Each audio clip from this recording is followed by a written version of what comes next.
মানে পুরো বিষয়টা নিজের মধ্যে একটা হতাশা তৈরি করে যে এত রক্তদান, এত বড় আন্দোলন, 15 বছর ধরে এত কিছু করবার পরে এটা কোথায় এসে দাঁড়ালাম।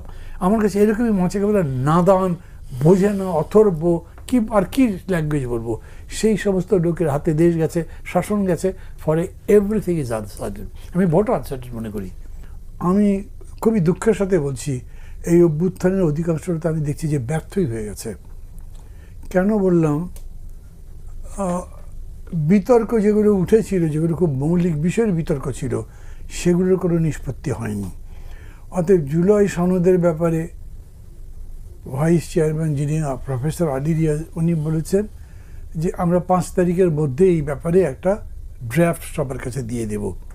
আজকে 1 তারিখ, এর মধ্যে ধরেন আরও কয়েকটা দলের সাথে তার কথা বলবার বিষয় আছে, যেটা 2 মাস ধরে আলোচনা করে সিদ্ধান্ত হলো না, সেটা বাকি 2 দিনে কি হয়ে যাবে বলতে পারি, কেন ভেতরে ভেতরে আলোচনা হয়েছে না, আমি তো জানি কতদূর হয়েছে, এটা নিষ্পত্তি হবে না।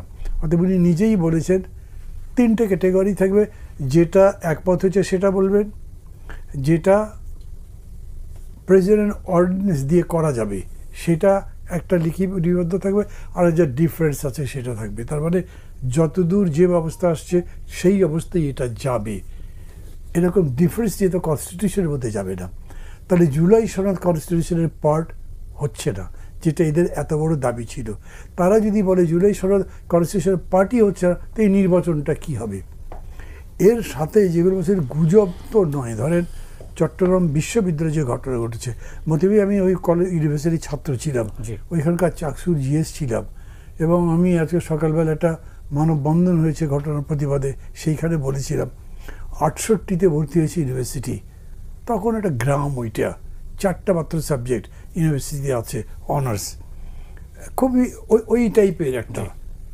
সেইটাতে এতগুলো বছর পরে আমি গেছি, প্রফেসর ইউনুস কনভোকেশনে সব বিতরণ করবেন, বড় একটা অনুষ্ঠান, ইউনিভার্সিটি দেখে বুক ভরে গেল যে এত চমৎকার একটা ক্যাম্পাস। এমনি পাহাড় উঁচু কিছু জায়গায় নিশ্চয়ই গেছেন, তার মধ্যে গাছ টাছ লাগিয়ে খুবই সুন্দর, এত ভালো ক্যাম্পাস বাংলাদেশে আর নাই। সেইখানের ইউনিভার্সিটির প্রক্টর, তারপরে প্রো ভাইস চ্যান্সেলর, তারা ফেসবুকে কান্নাকাটি করছে যে আমরা এইভাবে বার খাচ্ছি, আমাদের ছেলেরা এরকম কষ্ট ভোগ করছে, আসেন সাহায্য করেন। কেউ আসে নাই, পুলিশটাই কিচ্ছু নেই। পরে আর্মি গেছে, তো আমি ফোন করলাম, কি ব্যাপার, কীরকম হলো? বললো যে তো ইউনুস স্যার ফোন করেছিলেন সেই জন্যে। মানে ইউনিভার্সিটির এত বড় ঘটনায়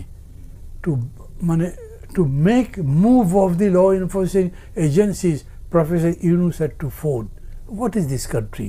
মানে পুলিশ তো নাই, তাহলে আর্মিও যে গেল, আর্মি ওখানে যে কী করবে বলেন তো? এই যে একবার বলেছিল না যে কি বলে ইলেকশনের সময় আর্মিকে নামিয়ে দেবে, একটা অর্বাচীনের মতো ব্যাপার ঢাকা ইউনিভার্সিটিতে হয়েছিল, আর্মিরা বলে দিয়েছে ওইটা তো আমাদের কাজই না।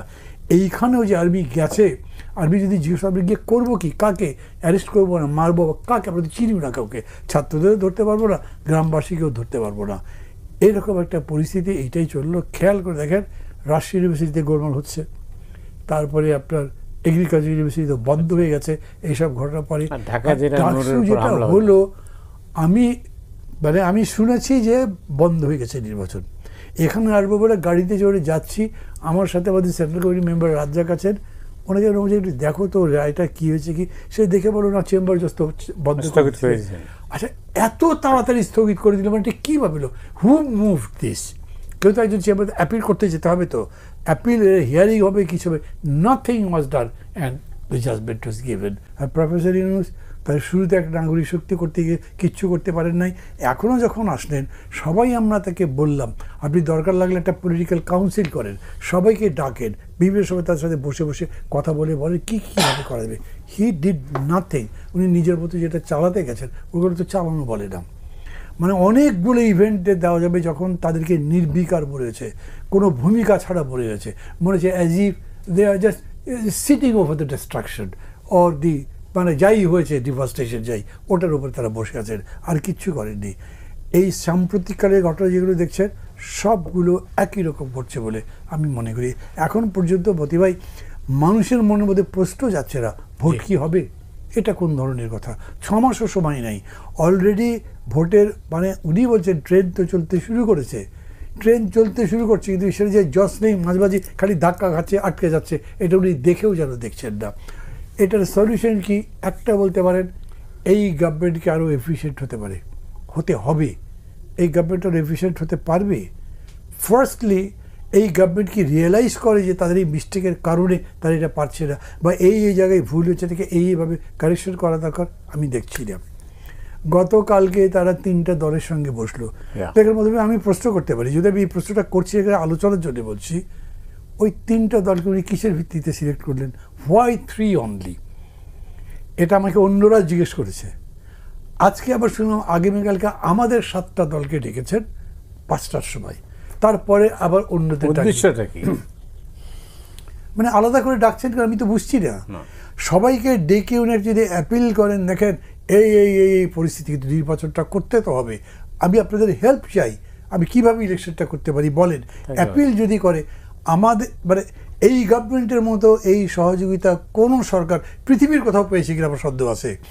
যাই করছে, যত ভুল করছে, আমরা ঠেকে পড়ে বলছি যা তোমার সাথে আছি, এবং তাকে আমরা অ্যাডভাইস দেওয়ার কথা বলেন, আন্দোলন বন্ধ করে দেওয়া, মানে কিছুই ডিস্টার্ব করছি না।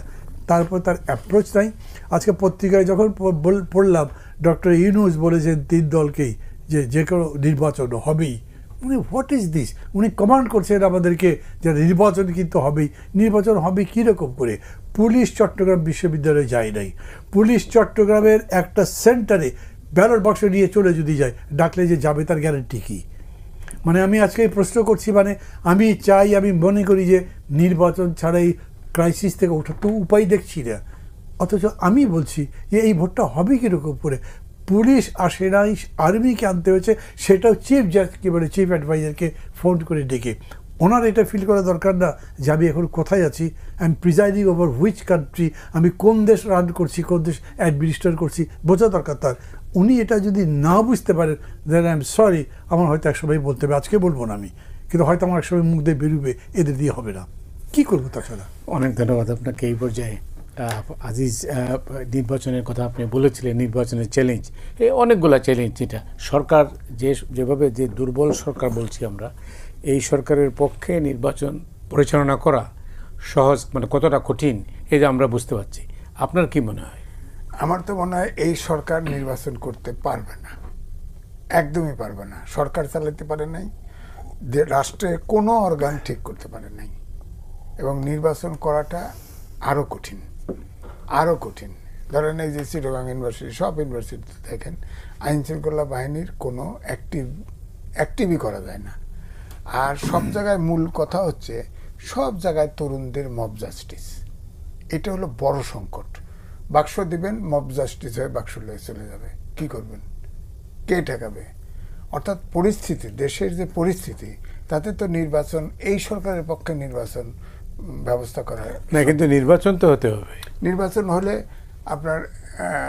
আপনার সুপ্রিম কোর্টে তো আপনার তত্ত্বাবধায়ক সরকার প্রায় পাশ হয়ে আছে, একটা নতুন করে একটা সরকার করে দিক।